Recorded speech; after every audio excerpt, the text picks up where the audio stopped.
Hey there, it's me again. You know, the guy who made a 40-minute long video praising the amazing Spider-Man 2, saying it's their favorite Spider-Man video of all time. Yeah, I know, I'm that insane person. And if you've seen the title of this video, then you probably already know that I'm back on my bullshit once again, here to remind you that Paul Giamatti's Rhino rules. I told you I would be back! But while I'd relish just about any opportunity to extol the virtues of this performance, the reason I feel compelled to step back up to the plate for it right now is that Sony is also back on their bullshit. Remember that Kraven the Hunter movie that's coming out? Yeah, I know most of you have probably forgotten. I know that I've almost tried to purge it from my mind, but unfortunately, it's still barreling towards us like a rhinoceros in heat, and it's bringing with it a whole new bevy of bastardized Spider-Man characters to enjoy, most notable among them being Alexei Sitsevich himself. And if you want to take on Rhino-sized baddies of your own, then let me introduce you to today's sponsor, Raid Shadow Legends. Raid is the must-play game you've been waiting for. It lets you use mythical champions in epic PvE and PvP battles, giving them upgrades worthy of the comic books themselves. Raid is running one of its biggest events to date, named the Asgard Divide. Right now, everyone can get the legendary champion Loki, the Deceiver, not that Loki, but this one,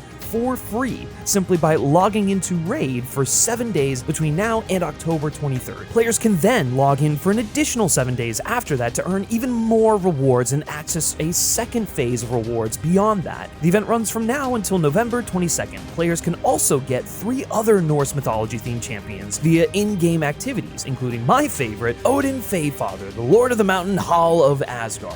Just as you'd expect, Odin rules and has access to the Berserk debuff, which increases the damage a target takes and deals out. He can steal enemy buffs, revive his allies, and deal eye-watering levels of damage. You can also enter a time-limited dungeon that sees you facing off against enemies and a boss connected to the current event. So what are you waiting for? Sign up for Raid. Click the link in the description below to get Loki for free and amazing in-game loot with epic boss killer Tagoar and Aina upon reaching level 25. It's amazing. So what are you waiting for? Come find me under the name FilmSpeak, join my clan, and we'll be legends together. We'll play Raid Shadow Legends and have a great time. Thank you so much to Raid Shadow Legends for sponsoring this video. So far, we've only seen a glimpse of Alessandro Nivola's new take on the character, but if first impressions are the most important, then we're in for an absolutely brutal time. Look, I'm not gonna sit here and bullshit you and say that I'm the biggest Rhino fan, that he's always been one of my favorite Spidey villains. He hasn't. But he's one whose presence in the Webhead's Rogues gallery I've always appreciated. He isn't a terribly complex character, nor does he pose much of a social or emotional threat to Peter. He's just a big, dumb, strong guy who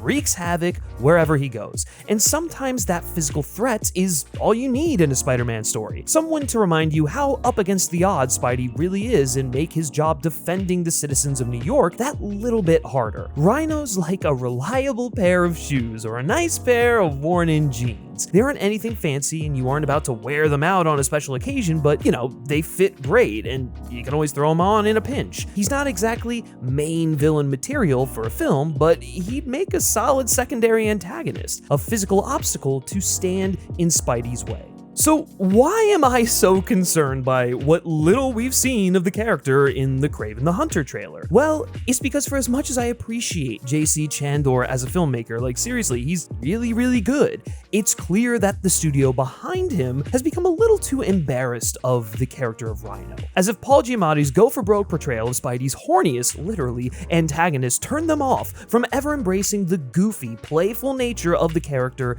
ever again. And that's so sad, man. In true Y2K superhero movie fashion, which seems to be the only consistent point of inspiration for Sony's expanded Spider-Man universe at this point, Kraven the Hunter wants to make Rhino a serious villain. True to his origins in the comics, he appears to be an enforcer for the Russian mafia who has undergone some kind of procedure to give him enhanced strength and durability. Except this time, the goal seems to have been to turn him into a literal Rhino-human hybrid rather than putting him in some sort of Rhino suit. And look, I'll be honest, I don't love this decision. It kind of sucks. It reeks of insecurity, as if the filmmakers think this physiological transformation by making Rhino the Fly or whatever is more grounded and realistic than a big strong guy putting on a rhino costume, but whatever. I think the design just looks way stupider than a costume would have. I mean, look at this shit. He looks like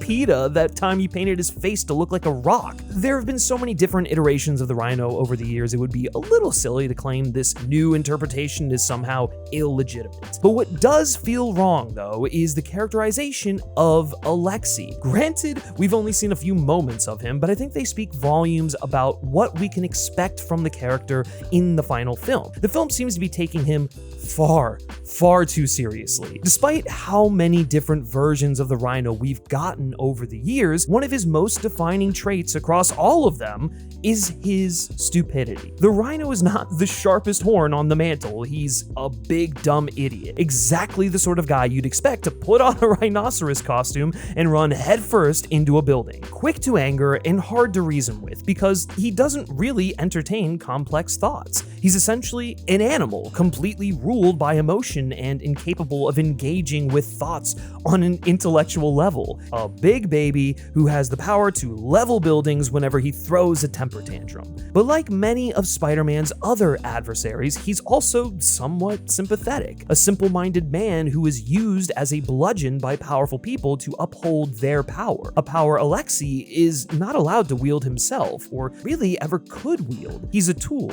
a captive animal kept on a tight leash. You can't help but pity the guy. Not because he's a good person, but because he's constantly being exploited and doesn't even seem to realize it. Every time he breaks free of a master, he tends to wind up under a new one, because he's basically too much of a moron to function on his own. And that simplicity is what has made him one of Spider-Man's most enduring threats. There's a tragic dimension to Rhino, but it isn't so prevalent that it takes the fun out of Spidey wailing on him a bit. Sure, he's being used, but he's also belligerent in his stupidity, which is far harder to sympathize with. And yet, simultaneously, because he's never really the brains of whatever scheme it is he's become embroiled in, his villainy never strays into hateable territory. His intentions often aren't explicitly malicious because he seldom has any intentions, period. And when he does, they're all pretty basic. He wants to rob a bank to get money, or he's a horn for hire doing a job for his boss. He's a criminal, no doubt about it, but he isn't evil, and that distinction makes him a pretty lighthearted foe. His interactions with Spider-Man are the purest distillation of a game of cops and robbers. And unfortunately, I get absolutely none of that from this Craven trailer. In fact, I get the exact opposite. Far from the mindless thuggery of his comic book counterpart, Nivola's Alexei seems extremely calculating and driven, a man who recognizes his part in the overarching conflict with Craven and who actively seeks to kill Craven before Craven can kill him. Again, we've so little about this version of the character, so I don't want to jump the gun, but just based on the snippet we've seen so far, it feels a world removed from the essence of the character he's based on, which begs the question, why even bother adapting the Rhino at all if you're going to strip away everything identifiable about the character beyond his powers? And even those you seem to be changing a little. I get it. Rhino is, a jungle animal, I guess. Like, he's a creature, and so it would make sense why Craven would hunt him, but it's just, you gotta give me more than that. Come on, what are we doing here? Ironically, the whole Craven situation has only served to remind me of what I loved so much about Sony's last attempt with the character. For as lambasted as Paul Giamatti's take on the character was in The Amazing Spider-Man 2, wrongly so, I might add, it perfectly understood the spirit of the character. Giamatti's Rhino is a boorish idiot driven by his base instincts and little ease. There's something wonderful about getting an actor as talented as Paul Giamatti for what is essentially a one-note character, because he understands that the challenge of the character is to resist adding dimension to him. Giamatti is a formidable actor, so there's no question he could have added layers to his performance regardless of what was on the page, but he chooses not to. A lesser actor might have been tempted to inject more of an inner life into Alexei to make him quote-unquote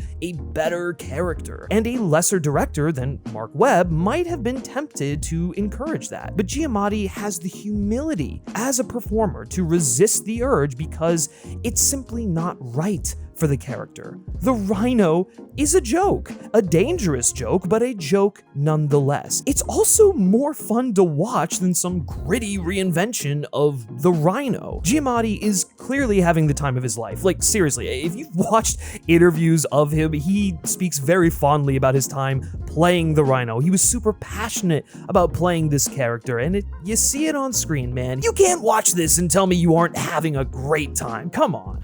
Say hello to Alexei Sincerity! What his Rhino lacks in dimension, he makes up for in pure charisma. Giamatti colors in the broad archetype Rhino embodies, weaving little tics and eccentricities through his performance to make the character feel real without overcomplicating him, because to do so would be to sap the character of what makes him appealing in the first place: his simplicity. Something else I appreciate about the way The Amazing Spider-Man 2 approaches the Rhino is that the filmmakers knew better than to make him a primary antagonist. The Rhino is, first and foremost, a thug, and that's exactly how the film uses him. He really only shows up at the beginning and the end of the film, and in those two appearances, he's essentially an avatar for the concept of crime in New York City. When the film opens, we're thrown into a high-speed chase in which Spidey is attempting to stop Alexei. The sequence serves to introduce the tension between the two halves of Peter's life that will go on to be a prominent source of conflict throughout the film. Since the previous film, Spidey has fully committed himself to the life of a costumed crime fighter, but that commitment has consequences in his personal life. In fighting to stop Alexei's rampage, he almost misses his high school graduation, which, to the chagrin of Gwen, who wants him to be there. In this way, the Rhino broadly embodies the kinds of threats that are monopolizing Peter's time and preventing him from honoring his social responsibilities. And when Alexei returns in the final moments of the film, we're shown this tension from the opposite end. Here, he demonstrates what would happen if Spider-Man continues to ignore his responsibility to the city in the wake of Gwen's death. The entire world seems to be asking the same question.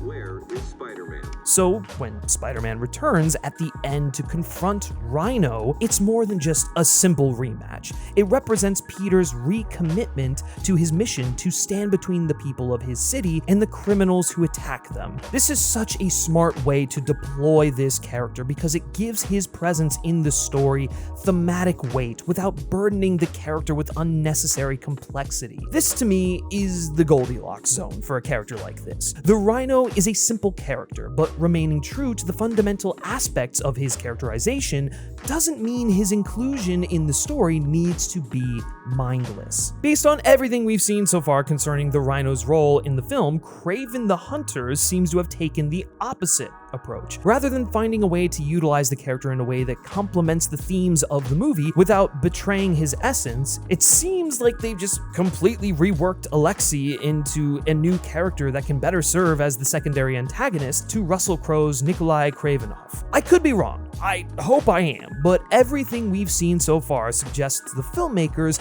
were embarrassed by the similarity to the original character, but still wanted to capitalize on his popularity. And the fact that he's a Rhino and, Kraven the Hunter, and yeah. In a weird way, Sony's approach to the Rhino here reminds me of a really great Rhino comic, but not for the reasons you might think. Called Flowers for Rhino, the story is a riff on the classic short story Flowers for Algernon, only in this version revolving around the Rhino's insecurities. Sick of being a laughingstock, Rhino goes back to the scientist who created him and asks him to reverse the process that turned him into the Rhino. After the scientist treats his pleas with ambivalence, the Rhino runs to an old flame, Stella, the daughter of a powerful mob boss who enlists him to be her bodyguard. Stella begins taking out her frustrations with her father and his work on Rhino, which drives Rhino to contemplate suicide. But before he follows through with it, he decides to go back to the scientist and undergo further treatment to become smart, as he believes this will finally make Stella love and respect him. The experiment works, and shockingly, Rhino's life takes a turn for the better. He manages to win over Stella and even manages to best Spidey in battle, a first for him. He builds on this success, constructing a criminal empire that doubles as a massive charitable organization so that he can finally be more than a punching bag, than a big dumb idiot. But as he does so, he begins growing bored with all the things he used to love including Stella. This begins to trouble him, so much so it pushes him back to thoughts of suicide. It's in this moment that he realizes he was happier as he was, and so he goes back to have the procedure reversed. In the end, Rhino loses the girl, but she also winds up being in a relationship where she's unhappy, and Rhino starts to find joy in the things he loves again, like smashing shit and robbing banks. So who's the real winner here? Put another way, Rhino finds happiness in learning to embrace the simplicity of his existence. When I first saw Rhino in the trailer for Kraven the Hunter, I wanted to hold out hope that it might be good. I think Alessandro Nivola is a terrific actor, incredibly underused, and more than capable of bringing something fun to a role like this. We've only seen mere seconds of his time on screen, and who knows, maybe it'll stick the landing, but I can't help but see echoes of Flowers for Rhino in this new iteration. But what is the low point in an arc for Alexei in Flowers for Rhino seems to be the actual thought process of the people behind Kraven the Hunter. It's depressing because The Amazing Spider-Man 2 showed us 10 years ago that you don't have to completely abandon the essence of the character to make him work in a film. You just have to be thoughtful in how you utilize him. But that would require hard work, and if everything else in the Craven trailer has demonstrated one thing, it's that putting in the hard yards to translate these characters to screen was not at the forefront of Sony's minds, which sucks because the Rhino deserves better.